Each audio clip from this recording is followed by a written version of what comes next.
Ariel Helwani at Madison Square Garden in New York City alongside the reigning, defending Bellator lightweight champion Michael Chandler, who will be in action at Bellator NYC on June 24th right here at MSG against Brett Primus. And this is an interesting date. What happened June 24th of last year, Michael? Do you remember? I do remember. I folded Patricky Pitbull up like a lawn chair and knocked his mustache halfway into the crowd. So June 24th, yeah. So to be the 1 year anniversary of me knocking him out, capturing the title again after my long 688 days without a win, and coming back and getting that title shot again. And so it's a great date, and I look forward to moving forward with that tradition of knocking guys out on June 24th. Did the date ring a bell right away? Because it did for me. Actually, it took my friend Nick Turnbow from St. Louis, who actually, because after the fight, I scored him tickets to the fight and had him sit front row and brought the belt with him, brought the belt to him after we won it and stuff. So it was a big day in his life, and I saw him post on Facebook that it was going to be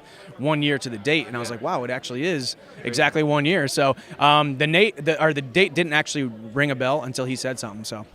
This is a big deal, obviously, for you, but for the company as well. And it kind of came out of left field for all of us. Mm-hmm. We didn't really know that Bellator was talking MSG and certainly not talking about returning to pay-per-view. Mm-hmm. You're one of the few guys who can say, you were a part of that first one, now going to be a part of the second one. Did you know that this was in the works as well? No, I wish I did, man. I've been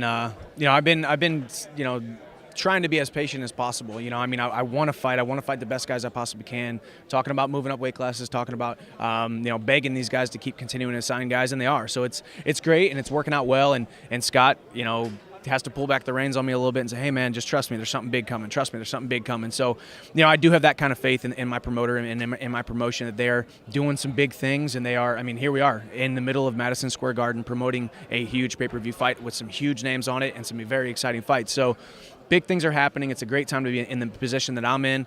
And, sometimes you just have to practice patience. And that's what I've been trying to do, and working on stuff outside of the cage. And now it's 13 weeks of nose to the grindstone. June 24th can't come soon enough. I referred to that first pay-per-view, and that wasn't a memorable night for you. Are you the kind of guys like, oh, wow, this is a chance to exercise those demons, return on pay-per-view, I could put that in the past, or does that just kind of stay there and there's no chance of really rectifying what happened because it's a different opponent? Yeah, I think it just stays there. Okay. Man, it's with my story and what I've done. I came out, shot out like a cannon, 12-0, 7 first-round finishes, winning the world title against Eddie Alvarez, getting ranked up there in the top 3, and then losing 3 fights in a row, 688 days without a win. And that one of those losses was there on that pay-per-view, and I was going in injured and had a horrible training camp and was urged by coaches and training partners and friends and family that I shouldn't take the fight, but I did, to help save the card and to help Bellator. And that's what I do. I go out on my shield for the people who care about me and the people that I care about. But looking back, maybe I shouldn't have taken the fight, but it's just one of those things where it's in the past, and really it's just it's a motivator, knowing how quickly things can slip through your fingers. I was on top of the world, and then it was slipped through my fingers like that, and then people were calling me overrated, and every single article was negative. Michael Chandler wasn't who we thought he was. Maybe he wasn't as good as we thought he was. And then to be able to come back from that and prove the naysayers wrong, and then now win the world title, and then beat one of the biggest names in the lightweight division history in Benson Henderson, and then now getting an opportunity to fight here at Madison Square Garden. Life is funny, and life is full of ups and downs, so I just leave it back there, and that's just back there locked up in a box. And I can open that box and kind of remember those feelings and remember the negativity and remember how negative self-talk or not believing in myself fully because of those losses affected me in a negative way, and I can remember how to practice every single day physically and also mentally and spiritually to make sure that those kinds of events never happen again. So it's locked back in the past until I need them. The venue is big, the platform is big, but with all due respect to Brent, he's not the biggest name.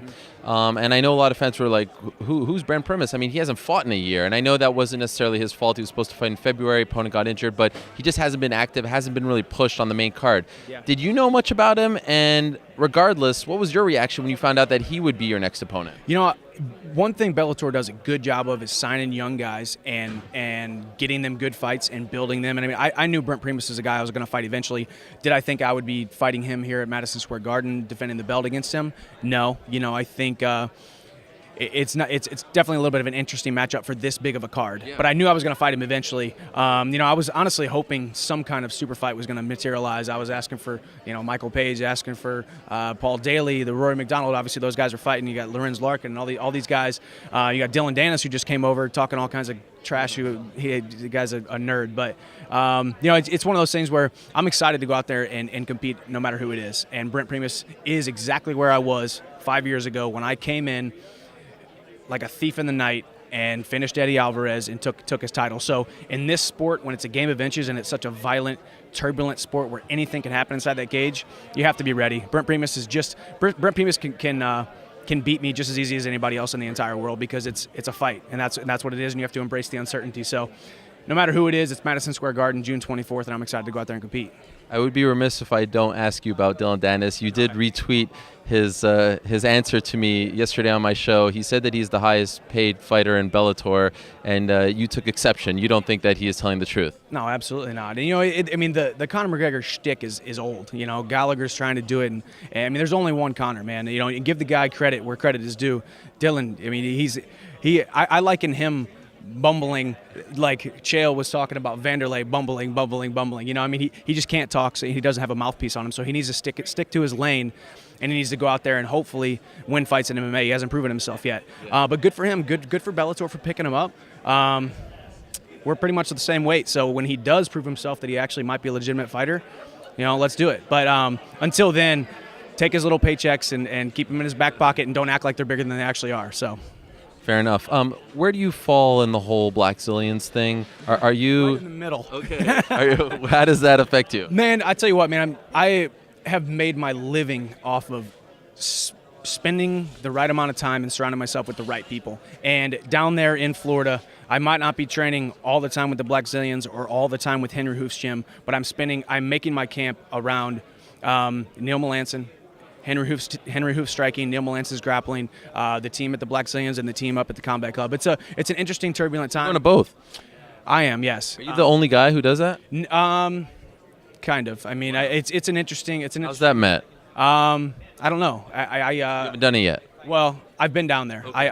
I'm the kind of guy where I ask for forgiveness and not permission. Okay. And at the end of the day, this sport is this small window of opportunity I have is so short. If I go down there and make some people mad, who cares? If people want to get their feelings hurt, that's fine. But I'm going to try to figure out what I can do. Glenn Robinson has been a great guy for me. Neil Melanson has been my number one main coach since the very beginning of my career. Henry Hoof has added so much confidence and technique to my striking, and the group of guys at both gyms at both places have really I've really grown to like a ton of them, like a brotherhood. So it's an awesome situation. It might be a little bit turbulent. It's almost like I have, I'm a child with divorced parents, and I kind of gotta go back and forth. But yeah. What's a guy got to do? You just gotta get after it and try to please as many people as you possibly can with the situation, and just really keep my nose to the grindstone. If you got a problem with what I'm doing, we'll talk it out and we'll figure it out. But my loyalty is to Neil Melanson first, and then Henry Hooft, and then those guys down there, and we'll figure it out as we go. All right. Good luck with that. Thank you. Good luck with the fight. Can't wait. June 24th. Looking forward to seeing how you will recreate or even top what you did last year. Always a pleasure. There we go. Thank you. Appreciate it.